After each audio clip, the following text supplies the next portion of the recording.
अब आज हम देखेंगे इवन पैरिटी जनरेटर कैसे डिजाइन होता है, ये कॉम्बिनेशनल सर्किट किस तरह से डिजाइन होता है। ओके, अब ये पैरिटी क्या चीज होती है, ये मैंने एरर करेक्टिंग कोर्स में मैंने आपको पहले ही बता दिया था, फिर भी एक बार हम रिवाइज कर लेते हैं उस चीज को।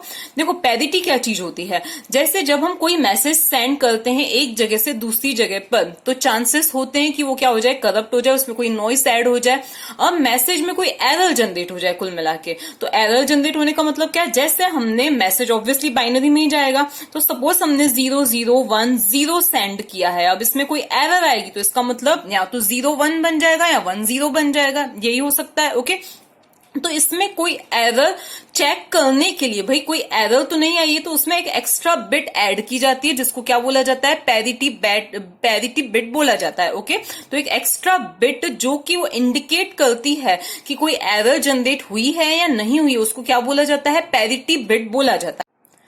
अब अगर हम बात करें इवन पैरिटी बिट की, तो इसका मतलब क्या है, एक ऐसी पैरिटी बिट, एक एक्स्ट्रा ऐसी बिट होती है जो ये कंफर्म करती है कि हमारे मैसेज में कितनी बिट्स होनी चाहिए, even bits, even number of ones होने चाहिए। क्या होने चाहिए, हमारे टोटल मैसेज में नंबर ऑफ वंस क्या होने चाहिए, इवन होने चाहिए। तो सपोज हमारा ये वाला मैसेज है, अब इसमें अगर हम एक बिट ऐड करना चाह रहे हैं, अगर हम इवन पैरिटी बिट ऐड करना चाह रहे हैं, तो उसकी वैल्यू क्या होनी चाहिए, 1 होनी चाहिए। रीजन क्या है, अभी हमारे मैसेज में कितने वन से, एक वन है, वन क्या होता है, ऑड होता है, तो इसको इवन बनाने के लिए हम पैरिटी बिट की वैल्यू क्या रखेंगे, 1 रखेंगे, ताकि 1 1 कितने हो गए, 2 वंस हो गए, मतलब इवन वंस हो गए।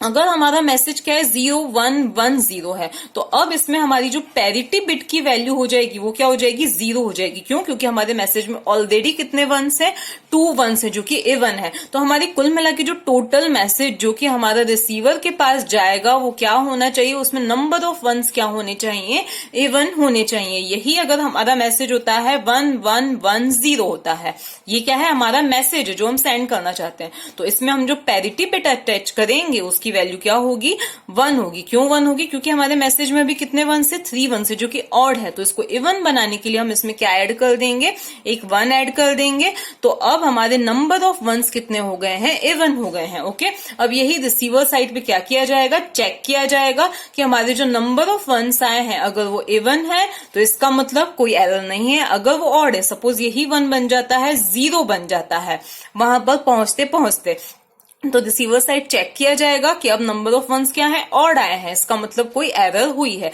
अब ये चीजें तो मैं आपको पहले ही बता चुकी थी। अब हम क्या देखते हैं कि ऐसा कुछ करने के लिए सर्किट किस तरह से डिजाइन किया। अब बात आती है पैरिटी कैलकुलेट कैसे होगी। यहाँ पर तो हम लोग कैलकुलेट कर रहे हैं इसको इजीली, भाई हम काउंट कर रहे हैं, यहाँ पे नंबर ऑफ वंस जो है वो क्या है, 1 है, मतलब ऑड है, तो हम यहाँ पे 1 ऐड कर देंगे। अगर यहाँ पे ये इवन है तो यहाँ पे हम 0 ऐड कर देंगे, एंड सो ऑन। लेकिन कंप्यूटर ये इस पैरिटी किस तरह से जनरेट करेगा उसका हमें क्या बनाना है, सर्किट बनाना है। ओके, तो सपोज हमारा जो मैसेज है वो क्या है, ABCD, हमारा मैसेज क्या है, ABCD। अब हम कुछ भी ले सकते हैं, तो अब ये क्या है, हमारा मैसेज है, क्लियर है। अब यहां पर है हमारी पैरिटी जो कि इसको कैलकुलेट करनी है, किसको, कंप्यूटर को कैलकुलेट करनी है। तो वो कैसे कैलकुलेट करेगा, अब हम 4 बिट मैसेज की बात कर रहे हैं, 4 बिट मैसेज की बात कर रहे हैं, तो इसका मतलब उसकी जो टोटल कॉम्बिनेशंस होंगे, टोटल पॉसिबल वैल्यूज होंगी वो कितनी होंगी, 16 होंगी। तो वो हम लिख देते हैं यहाँ पे 0000 0001 0010 0011 0100 0101 0110 0111 सॉरी 1000 1001 1010 1011 1100 1101 1110 एंड 111। अब इसका मतलब क्या है कि हमारा जो मैसेज है इनमें से कुछ भी हो सकता है। हम 4 बिट मैसेज की बात कर रहे हैं, तो हमारा जो मैसेज है उनमें से कुछ भी हो सकता है। तो अब इनमें पैरिटी कैसे ऐड की जाए, तो अब क्योंकि हमारा मैसेज क्या है, 0 है, एक भी 1 नहीं है, तो हमारी पैरिटी भी क्या होगी, 0 होगी। इसके बाद में अगर हमारा मैसेज ये है, अब इसमें एक 1 है, हमें इवन बनाना है, तो हम यहाँ पे एक और 1 लगा देंगे। तो अब हमारा जो टोटल मैसेज जाएगा वो ये जाएगा। ओके, यहाँ पे ये टोटल मैसेज क्या जाएगा, अब हमारा जो न्यू मैसेज हो जाएगा वो क्या हो जाएगा, मतलब कोड जो हो जाएगा, वो क्या जाएगा हमारा, ये जाएगा, जिसमें नंबर ऑफ वंस क्या है, इवन है। अब यहाँ पे नंबर ऑफ वंस क्या है, 1, दैट इज ऑड। तो अब हम यहाँ पे क्या लिख देंगे, 1 लिख देंगे। यहाँ पे ऑलरेडी क्या है, इवन है, तो यहाँ पे हम 0 लिख देंगे। यहाँ पे क्या है, एक ही 1 है, ऑड है, तो हम यहाँ पे 1 लिख देंगे। यहाँ पे 2 वंस है, 0, 2 वंस है, 0, 3 वंस है, तो हम यहाँ पे 1 लिख देंगे, ताकि 1 2 3 4 4 वंस हो गए, इवन हो गया। एक 1 है, इसका मतलब हम यहाँ पे क्या लिखेंगे, 1, 2 है 0, 2 है 0, 3 है 1, 2 है 0, 3 है 1, 3 है 1 और 4 है मतलब 0। ठीक है, तो अब हम क्या देखेंगे, हमारा जो पूरा मैसेज प्लस पैरिटी बिट जो पूरा कोड जाएगा उसमें नंबर ऑफ वंस कितने हैं, इवन है। क्या है, इवन है। तो मतलब अब हमें क्या देखना है कि ये पी कैसे कैलकुलेट किया गया। तो हमारा जो आउटपुट है पी, हमारा क्या है, ये था हमारा इनपुट, मतलब कंप्यूटर के पास अगर हमारा ये इनपुट जाता है तो कंप्यूटर ये पैरिटी दैट इज ये आउटपुट कैसे जनरेट करेगा। तो ये क्या है, हमारे इनपुट्स है, और ये क्या है, हमारा डिजायर्ड आउटपुट है। तो अब हम इसके लिए क्या निकालेंगे, इक्वेशन निकालेंगे। इक्वेशन निकालने के लिए हमें क्या बनाना पड़ेगा, इसके लिए के मैप बनाना पड़ेगा। तो अब हम क्या बनाते हैं, इसके लिए के मैप बनाते हैं। तो के मैप कैसे बनेगा, 4 वेरिएबल के मैप बनेगा। क्यों, क्योंकि यहाँ पे हमारे इनपुट में 4 वेरिएबल्स हैं। तो अब हमारा ये क्या बन जाएगा, के मैप बन जाएगा, ये इस तरह से। यहां पर हमने क्या लिखा, 0 0 0 1 1 1 1 0 0 0 0 1 1 1 1 0। यहां पर आया हमारा ए बी, यहां पर आया सी डी। अब हमें 1 कहां मिल रहा है, तो 0 0 0 1 पे हमें 1 मिल रहा है, तो 0 0 0 1 पे 1 मिला। 0 0 1 0 पे 1 मिला, 0 1 0 0 पे, तो 0 1 0 0 पे 1 मिला। देन हमें कहां 1 मिला है, 0 1 1 1 पे। उसके बाद कहाँ मिला है, 1 0 0 पे। फिर हमें कहाँ मिला है, यहाँ पर 1 0 1 1 पे, तो 1 0 1 1 पर मिला है। फिर हमें कहाँ पर मिला है, ये यहाँ तक हो चुका था, 1 1 0 1, तो 1 1 0 1 पर मिला, और फिर 1 1 1 0 पर हमें 1 मिला है। तो ये इस तरह से हमें क्या मिला है, 1 मिल चुका है। अब हमें क्या करना है, के मैप हमारा बन चुका है, यहाँ पे हमने ये फिल्स कर दिए। अब हमारा नेक्स्ट क्या होता है, ग्रुपिंग।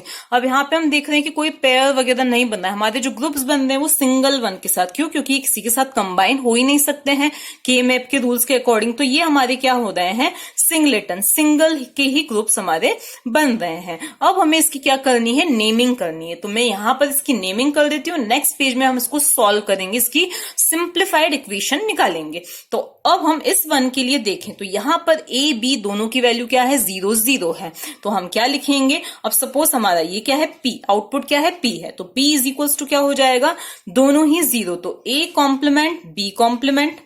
इसके बाद में यहां पर हम देखें सी की वैल्यू 0 और डी की वैल्यू 1, तो सी कॉम्प्लीमेंट डी। ओके, इसके बाद इसके लिए हम लिखें तो यहां पर ए बी दोनों ही क्या है, 0 है, तो ए कॉम्प्लीमेंट बी कॉम्प्लीमेंट, और सी की वैल्यू 1 और डी की वैल्यू 0 यहां पर, और यहां पे हमें और लगाना है। फिर 0 1, तो ए कॉम्प्लीमेंट बी और सी कॉम्प्लीमेंट डी कॉम्प्लीमेंट। फिर और यहां पर ए कॉम्प्लीमेंट बी और सी डी, मतलब और मैं बोल रही हूं, यहाँ पे और लगेगा नहीं, तो सी डी। देखो A complement B C D. अब यहाँ पर दोनों ही क्या है, 1 है, तो यहाँ पर हम क्या लिखेंगे, ए बी, और यहाँ पर हम देखें तो सी कॉम्प्लीमेंट डी, तो सी कॉम्प्लीमेंट डी। फिर हम इसके लिए देखें तो A B C D complement, तो A B C D complement. अब यहाँ पर A B complement C complement D complement. फिर इसके लिए A B complement C D.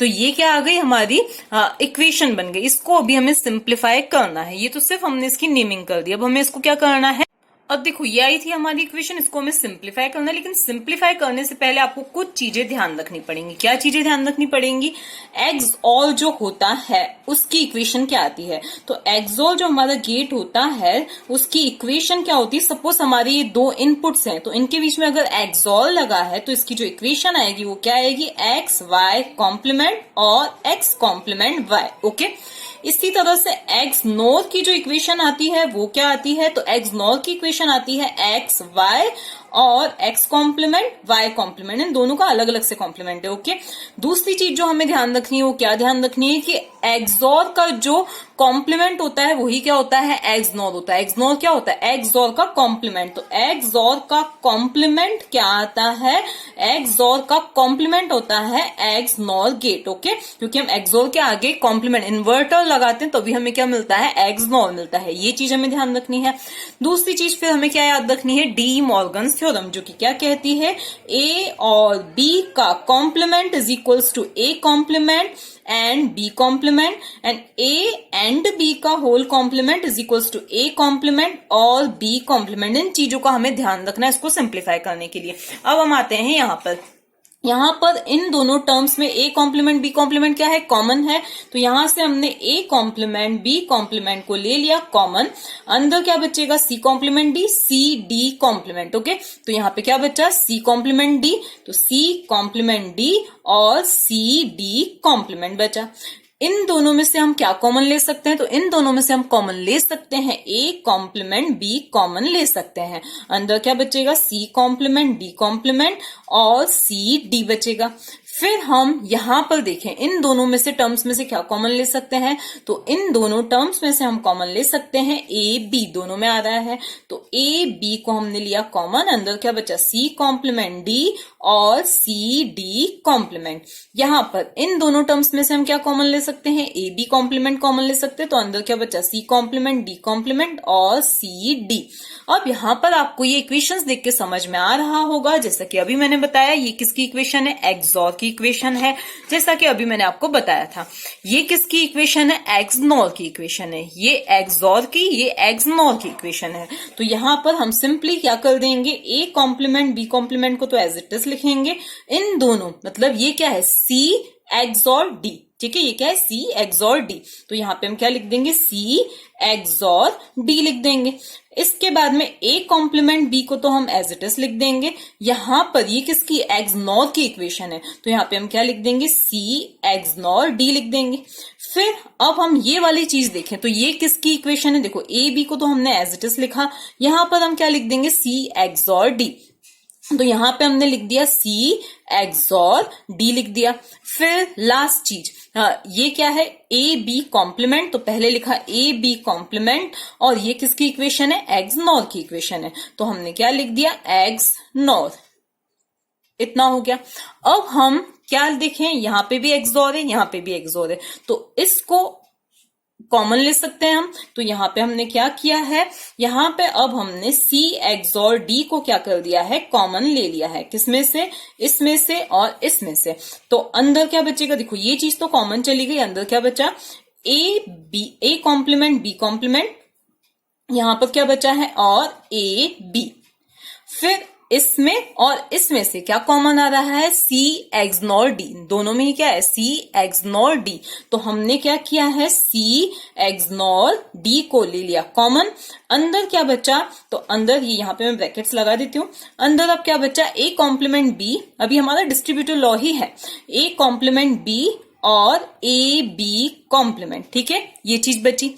अब अगर मैंने अभी ये क्या है, एक्सनॉर की इक्वेशन है, तो यहां पे हम क्या लिख देंगे, सी एक्सॉर डी, और यहां पर ये किसकी इक्वेशन है, एक्सनॉर की। तो यहां पर मैं क्या लिख दूंगी, ए एक्सनॉर बी।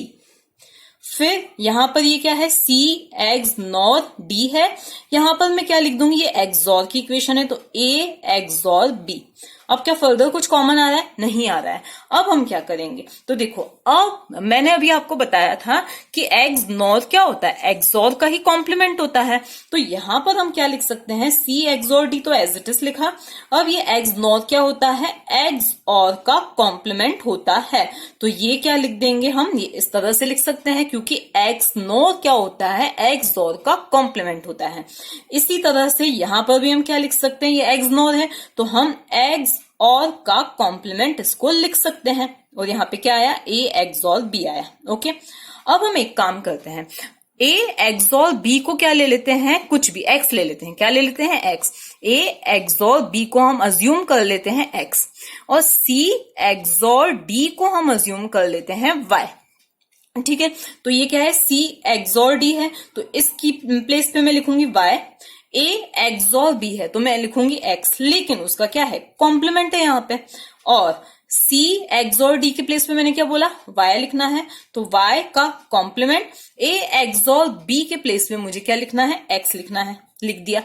अब देखो ये किसकी इक्वेशन आ रही है, ये इक्वेशन आ रही है एक्स और गेट की, किसकी, एक्स और की, मतलब y और x के बीच में हमें क्या लगाना है, एक्स और गेट, तो y एक्स और x, या हम बोल सकते हैं x एक्स और y, एक ही बात होगी, कम्यूटेटिव होते हैं ये, ठीक है। अब x की प्लेस पे मैं वैल्यू रख देती हूँ, तो x की प्लेस पे मैं क्या रखूंगी, a एक्स और b, फिर एक्स और सिंबल, फिर मैं y के प्लेस पे क्या रखूंगी, c एक्स और d, तो ये रख दिया मैंने c एक्स और d, तो ये क्या आई है, हमारी फाइनल इक्वेशन आई है। अब हम क्या बना सकते हैं, इसका सर्किट डायग्राम बना सकते हैं।